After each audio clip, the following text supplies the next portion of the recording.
Ray Fouché from characterofgod.org, here with a video to help explain the wrath of God. It will reveal an important pattern to help understand many places in the Old Testament that sound like God is doing nasty things to his people. God's wrath or anger in reaction to sin is really him leaving people to their own choices, often expressed as him hiding his face. He always honors their free will, even their decisions to follow other gods. Here is a really good example. This people will rise up and go whoring after the gods of the strangers of the land. Then my anger shall be kindled against them in that day, and I will forsake them, and I will hide my face from them. And they shall be devoured, and many evils and troubles shall befall them, so that they will say in that day, Are not these evils come upon us, because our God is not among us?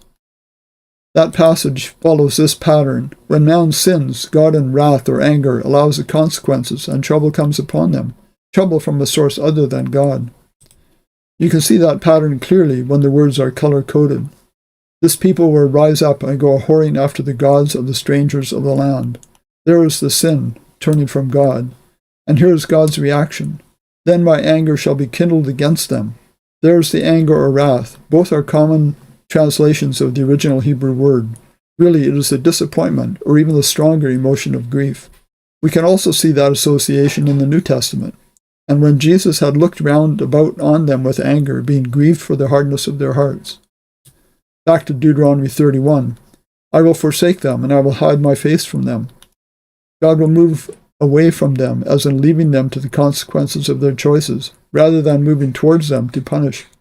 It is also expressed as turning from them or giving them up to their actions. Classic example of this is in Romans chapter 1, where God also gave them up to uncleanness. God gave them up unto vile affections, gave them over to a reprobate mind.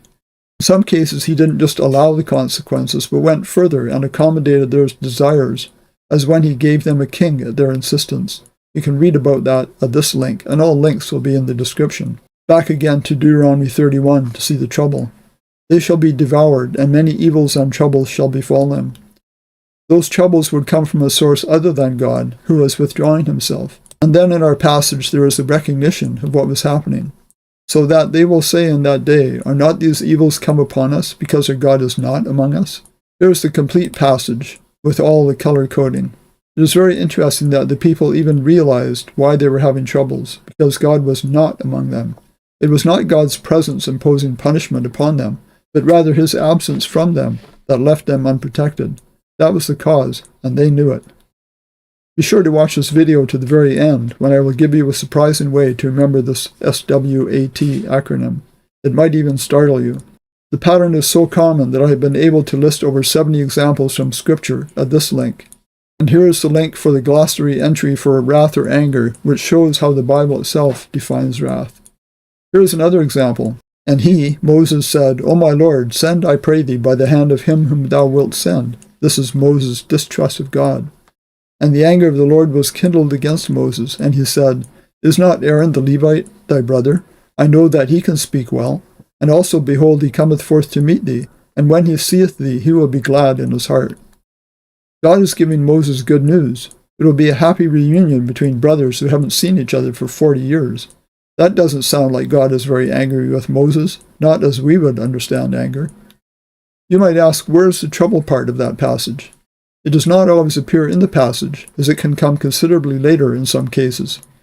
Could it be that Aaron, in that leadership role, caused a problem later? Think of the golden calf incident. We have another clue suggesting that God's anger or wrath works differently than man's.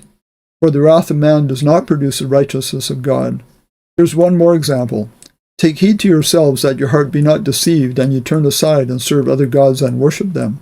And then the Lord's wrath be kindled against you, and he shut up the heaven that there be no rain, and that the land yield not her fruit, and lest ye perish quickly from off the good land which the Lord giveth you.